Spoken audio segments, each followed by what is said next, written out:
Hey there. Good to see you again. Welcome to Chatting It Up with CJ. That's me. I'm Carolyn.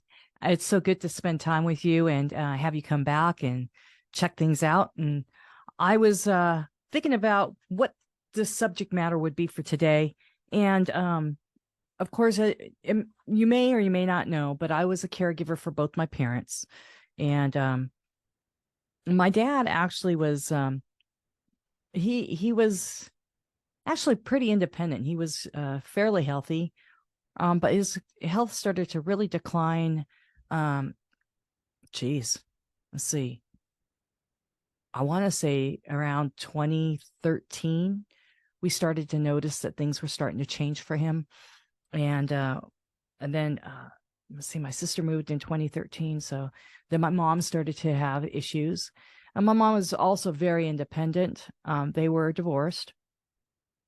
And without getting too much into that part of it, it was really weird. Even though they got divorced, I always thought they were still married because it would be like clockwork. My mom would call, and 10 minutes later, my dad would call, almost talking about the exact same thing. It was the weirdest thing ever. And then I would hang up the phone, and I remember telling a friend of mine, I said, I don't understand this, but it's like they're still married.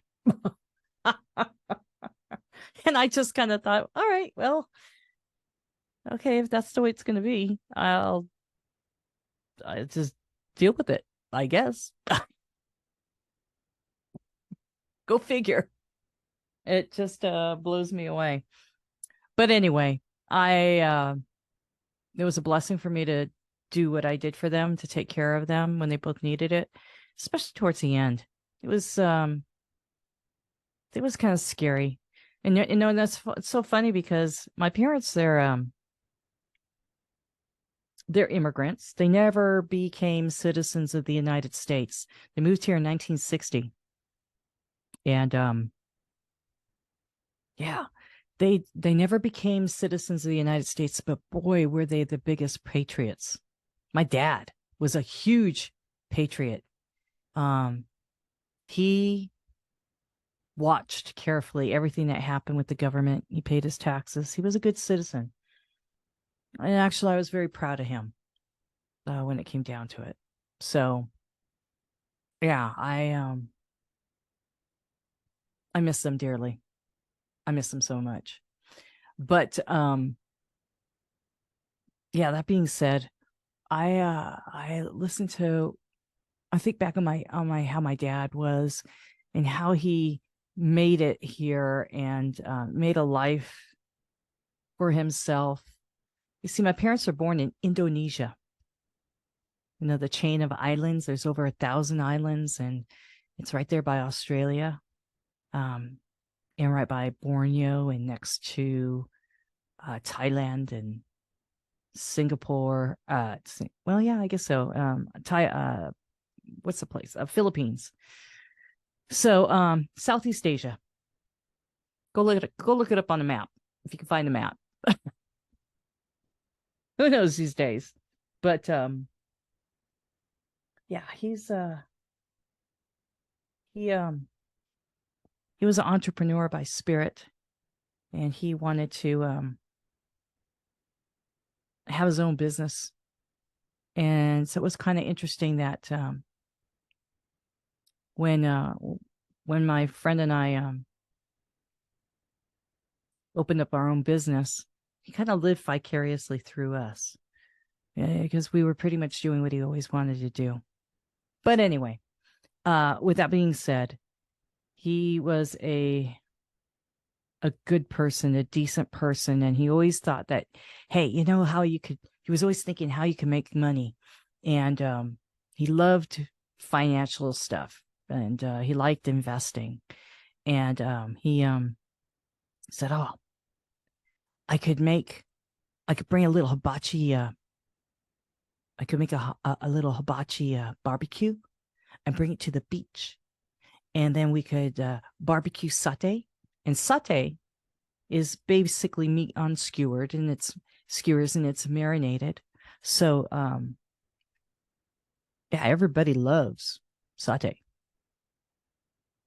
That's for sure. And as much as he loved it, we all loved it, and we loved smelling it. And he's like, you do that on the beach, people come up from droves. They'll just come over, and he goes, you'd sell out every day. But he never did it. But I'm telling you, when he made satay at home, it was rocking.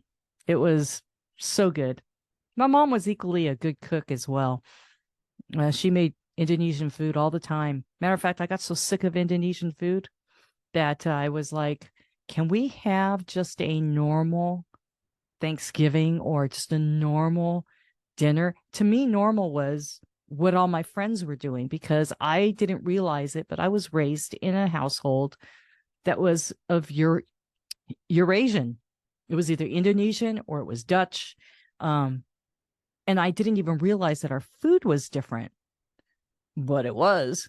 So it wasn't until I started going to school that I was like, okay, something's different here. And like I would have sandwiches and they would have mochas on it. Mochas are little chocolate sprinkles, I guess how they would say it in American. It's like people would put it on ice cream. But in Holland, it's like real chocolate, but they're tiny little sprinkles, and you put it on toast or bread, and I loved it. I didn't know it was different. I brought it to school and everybody teased me because my lunch was different, or my dad would make would make my lunch. I never knew what I was getting, and I would be looking at other people. I didn't want to open my lunch bag because I was embarrassed by what I would be pulling out. It was good food. I just didn't appreciate it. And I was like too concerned about what other people would think. So it's like, here other people were like getting their sandwiches out, and they would have a snack pack and like a bag of Fritos and all that stuff. And I would have all the funky stuff that people, ooh, what's that? And then I would have to try to think, how do I explain this to you? But I liked it. So people were never asking me, can I trade with you? That never happened. I hated it growing up, but I miss it now. Indonesian food is my favorite. I love it. And I miss my mom's cooking. The funny thing is, when I got into high school, she was like, I'm done being a mom. I'm like, what? She was done. She didn't cook. She didn't cook anymore. You guys could do it yourself. And I was like, I hated her for that. My mom and I had a really rough, rocky relationship. And my dad had to cook. And of course, we always had chumi chumi, which was squid. And I grossed out on how he prepped it and just the whole concept of having squid. But of course, now I miss it. And there was nothing like it. Well, then he would have it with rice, and then he would make my sandwiches for school. And he makes sure the little legs were hanging out of the bread. So when I pulled it out, everybody would freak out. And it was good, but again, I was teased at school, and I don't think my dad really understood that. He probably saw some humor in it. It's probably where I get my sick humor from, but actually both my parents were pretty funny, and my mom had a wicked sense of humor, and I'm kind of screwed when it comes to that. I have a dark humor on top of it too. So I'm kind of like at the point where I look at my parents and I look at the way I was raised. I'm the eldest of two. Born in the hood, man. Inglewood. Yeah. Yeah. Those are my peeps. So yeah. Born in Inglewood, and they made a life for themselves. They came here literally with nothing because they survived World War II with the Japanese occupation in Indonesia. And then after World War II was done, my dad was put in prison. He was fairly large for his, in height, in stature. he was mistaken to be older than what he really was, and they threw him in a prison camp, I think with kids 15 or 16 and older. And so a lot of people that knew my dad were like, what are you doing here? But anyway, it was not a good time. And my mom, they all survived World War II, and they have some really wicked stories about that. I love everybody, but war is war, and the Japanese were not fun to be with. So everybody talks about World War II and the Germans and the Nazis, but other places were experiencing some really nasty stuff. So that being said, after that was done and World War II was done, then Indonesia wanted their independence, and there was a lot more violence on the streets.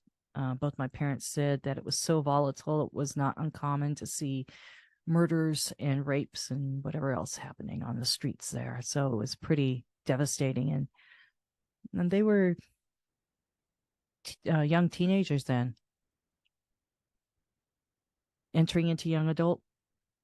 And so when that whole independence of Indonesia happened, they wanted all the mixed race, because Indonesia was a colony of the Netherlands.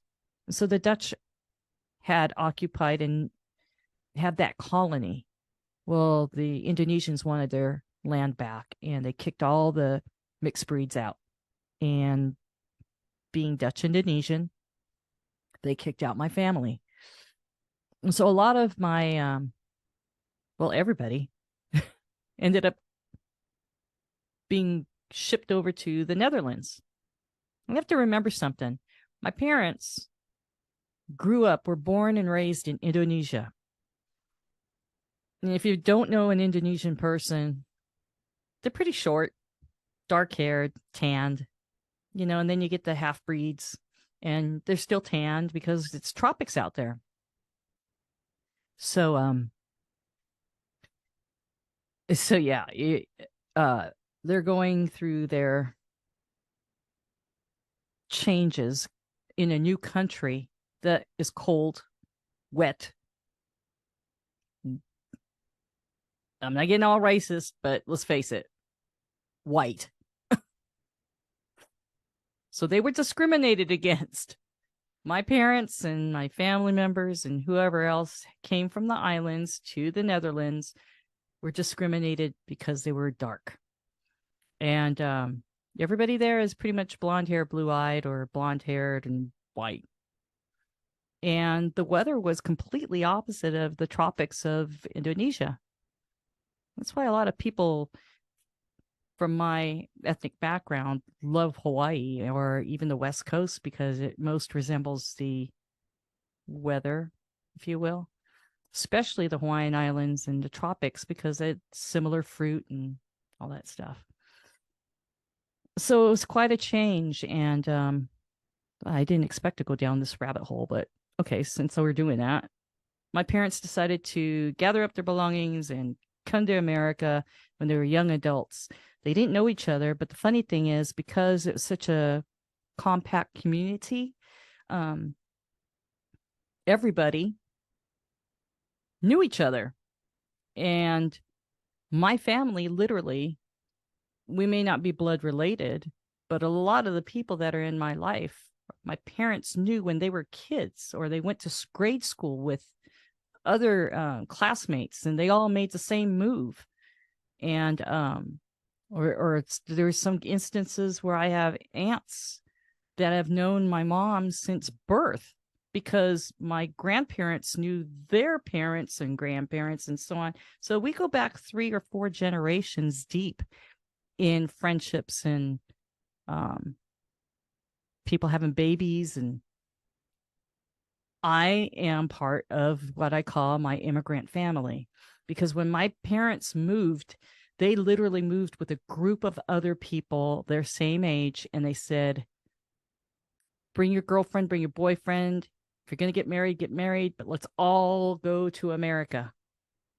And it's like the sitcom Friends, but a bunch of them. And they all got together and said, we're going to America. Yeah, I'm going to go too. I'm going to start my new life with my wife and my husband, or, whatever. And I'm going to go to America. And that's what they did. And I am the first generation, the firstborn American in my family. Everybody else is still in the Netherlands. Some of them ended up leaving Indonesia and going to Australia or New Zealand. Some even stayed in Indonesia that I don't even know about. But yeah, that's kind of weird to think, huh? But I am the firstborn American of my family. My aunts and uncles that are here in America, they're not really blood related, but they're all I've ever known. And their children that I grew up with, I love them to pieces. Those are my cousins. That's all I've ever known, and we are a small, tight-knit community that all have something in common.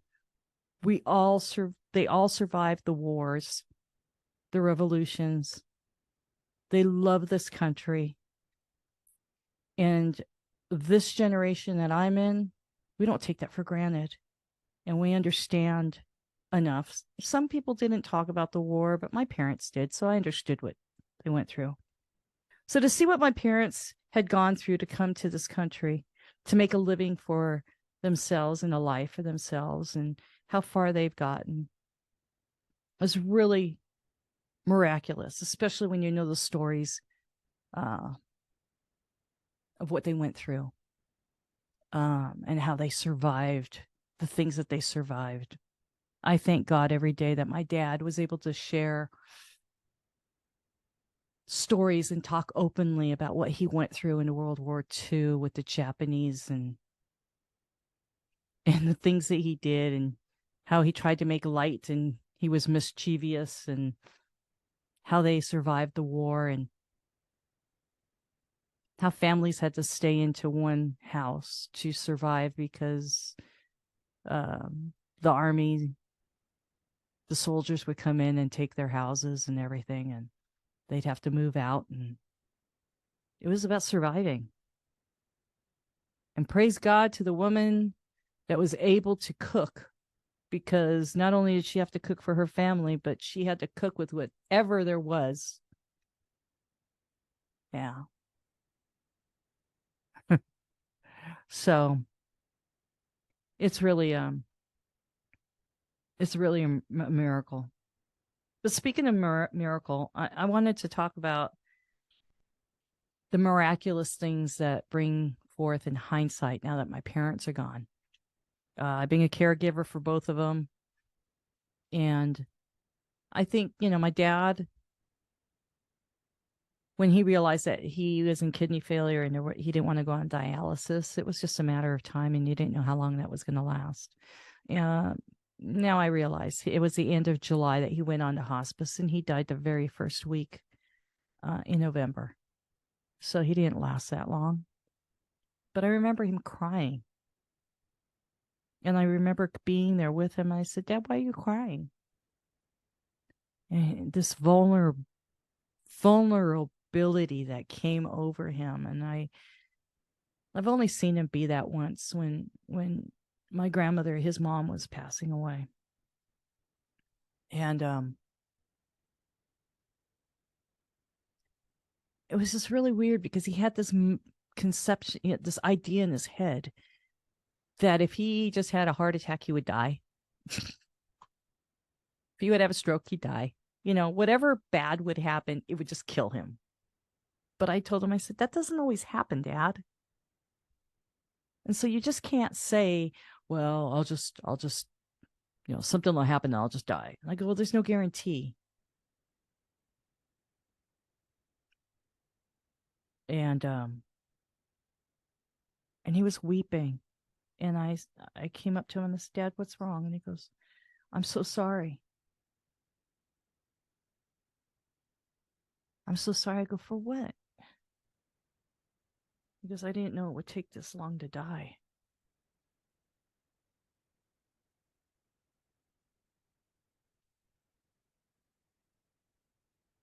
I didn't know what to say because I don't know what it's like to die either.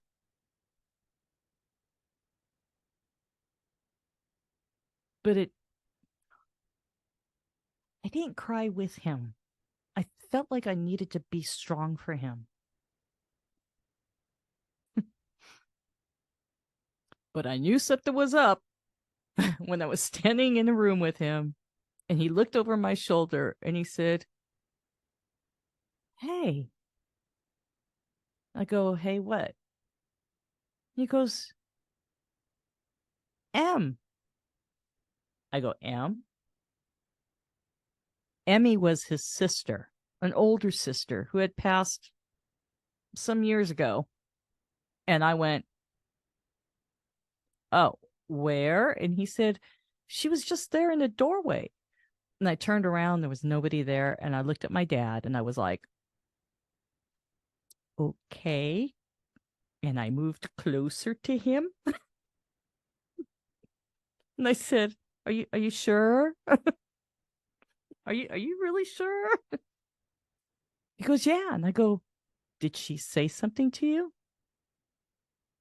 It was about 30 days before he passed. He goes, "No, she stood in the doorway and she looked at me. And I knew she was just checking up on me." I said, "You knew that?" He said, "Yeah." She didn't say anything. She just turned around and walked away. And I was like, "Okay." And I had heard things like this happen. And I kind of thought, okay, Carolyn, we're going into a different phase. So, needless to say, when I'm taking care of my mom and I'm realizing that we've kind of entered a different place, I realized that, okay, Mom, have you seen anybody? And she said no. I'm like, okay, I'm really confused. And actually, she never did. Um, she never did. But they both had something in common. They kind of had a review of their life. I'm not saying that God came into the room or anything like that. It's just that they had moments to themselves that had them review their life, and they both came to a conclusion that they needed to tell me about things that they regretted or they needed to forgive or they wanted to be forgiven. And they kind of assessed their life, what they did, who they experienced it with. My mom and I always had a rocky relationship.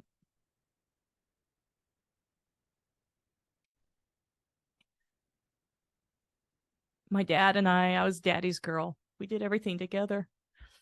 But, to hear my dad become so vulnerable with me, I realized it was my time to say what I wanted to say to him while we were still able to communicate with each other. But it was my mom. My mom was the one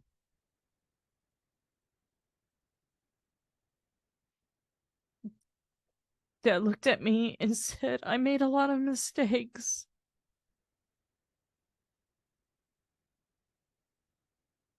And I told her, I said, "Mom, that happens."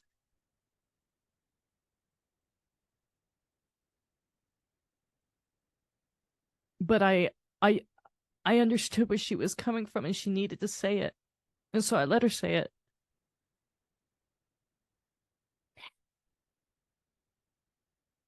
And she said, "I've been selfish."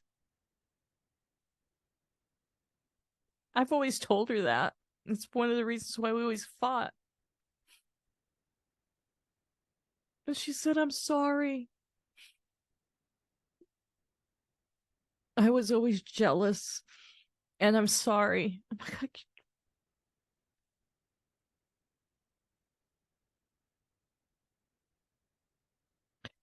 So, sorry. But they both had this life review. They both told me how proud they were of me.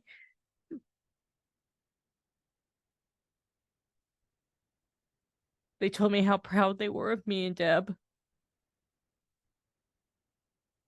Deborah's my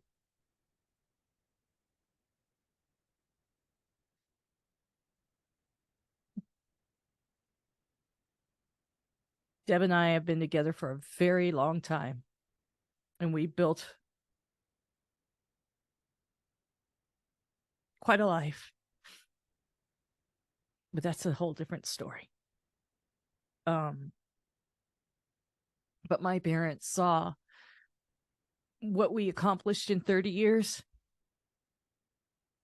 and they were very proud of both of us.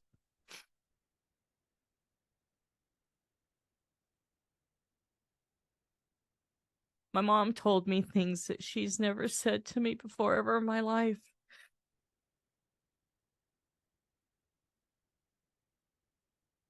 Things I wanted to hear as a kid.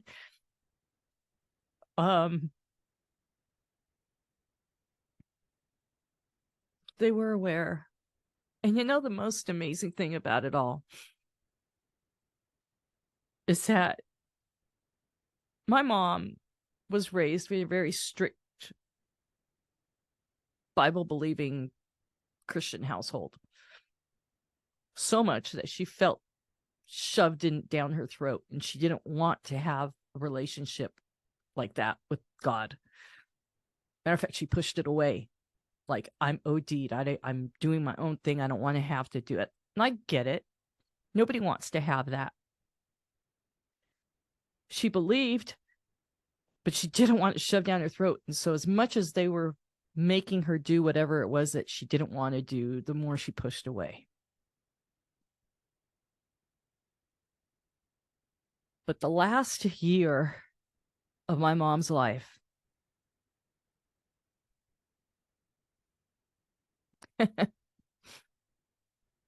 she said some of the most amazing things. She used to call me a Jesus freak. And she knew that I loved Jesus. But she used to mock me about it. And it was easy for her to talk to me that way and be disrespectful towards me, because I would just walk away and wouldn't have anything to do with her. But the last year that she was alive, she would say things to me that I knew didn't come from her. I knew it came from a higher source. I knew it was from God. And I would look at it thinking, okay, you're supposed to have dementia. You're not supposed to remember things. You repeat things, and I'll tell you something, 5 minutes later, you forget them. Well, I'll be damned. There's been some times where I would share things with her, and I'm thinking, I'm just getting it off my chest. She's not going to remember anyway, so what difference does it make? Would you know it? She actually remembered. And I found out if it was something that was important to her or that meant something to her, she would remember every stinking detail. My mind was blown. Are you serious? That you remember?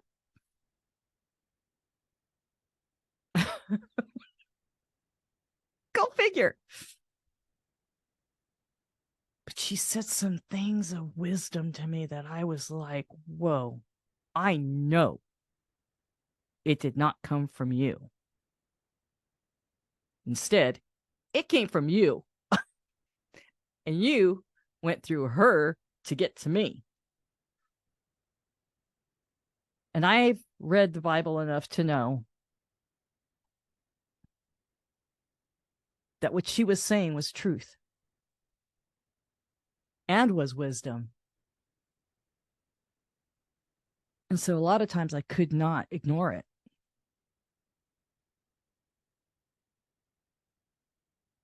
My dad was always a believer. He didn't preach to me. He didn't go to church. But the man taught me how to have faith. He shared his stories from the war and how he was in a firing line. And they lined everybody up to shoot him. And he says to this day, he said, God protected him through the entire experience. Everybody around him was shot, but not him.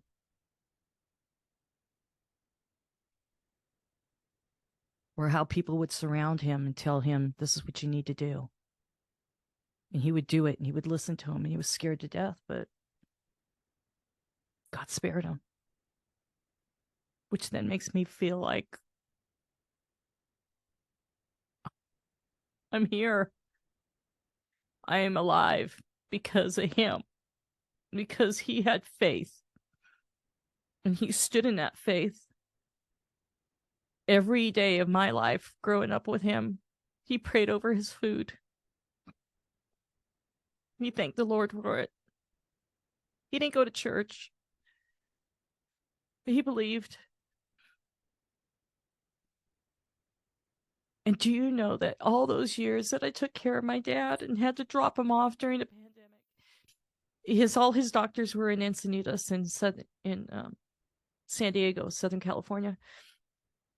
And I had to drive 45 minutes one way just to get him to the doctor because he didn't want to switch, and that's fine when he was staying with me. But when something wrong happened, I'd have to drop him off. And when the pandemic happened, I had to drop him off at the curb, and I didn't know because I couldn't go in the hospital. They wouldn't let people in the hospital. And I didn't know. Oh my God, is this the last time I'm going to see him? Because they wouldn't let me in. It happened at least 4 times. He was tested over and over again for whatever his ailment was then, and for this. Don't even get me started on that, but he never got it. He was in the hospital so much towards the end. And I don't know how many times I dropped him off at the curb in the middle of the night.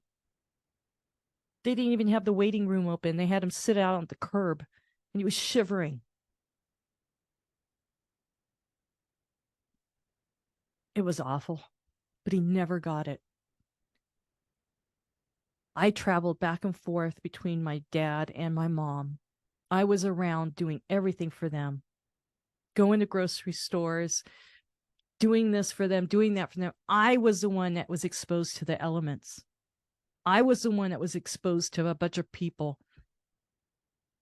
I won't even get into the controversy of vaccination, but the point is, I was in the public, going to my dad, going to my mom. Do you know neither one of them got?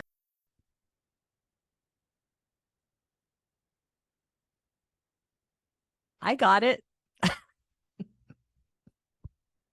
I got it bad the first time, but I never gave it to them. They never got it. Matter of fact, the first day of the shutdown, I went and took my dad to the doctor's appointments, and he said, hey, let's go to the casino. We were in Temecula. And I had to tell him, Dad, got to wear a mask. And he goes, I don't want to wear one. I said, Dad, you just got out of the hospital. You just got better. It had nothing to do with any pandemic. It didn't exist at that time, at least until that afternoon or that night they announced a shutdown. So I made my dad wear a mask before masks were mandatory. Even have a picture of him sitting there with bitching about wearing a mask, and he's in front of a slot machine. And you see him, he's got an attitude like, this sucks.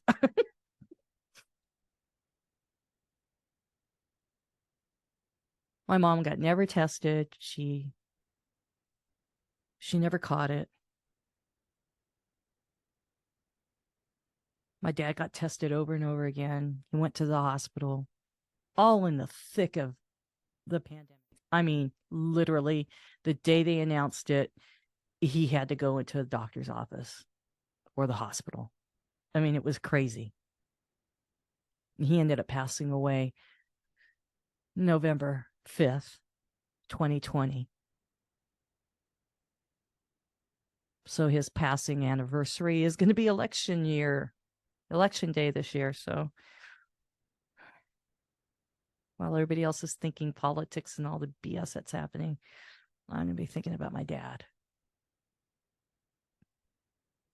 Hey, why am I telling you all this? I see God in everything now.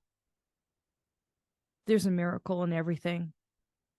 I may not have known it at the time, but when you really look at things in hindsight, he carried us. He carried me. And when my dad needed help, Deborah was a rock for me. Deborah and I share a house together, and she was there. She was my dad's best buddy. She was a champion for me, and she was a champion for my dad. He adored her. He adored her. And I could not be more grateful to her for how she helped me. Do you know that the day after he passed away, she cleaned up that room? I couldn't even walk into the room. I couldn't even function. But she made it that when I walked in the room, it's like he was never there, so that I could mentally picture him at home at his own place in San Diego.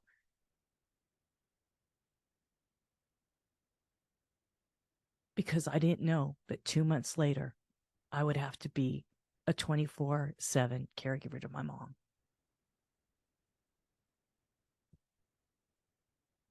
It's been a hell of a ride. And apparently, hell has a very long hallway, and I'm still going through it. But this is where I say, but God. But God. He's still carrying me. And with that, I'm going to end it. I want to just say thanks for sharing your time with me. Thank you for sharing your time with me.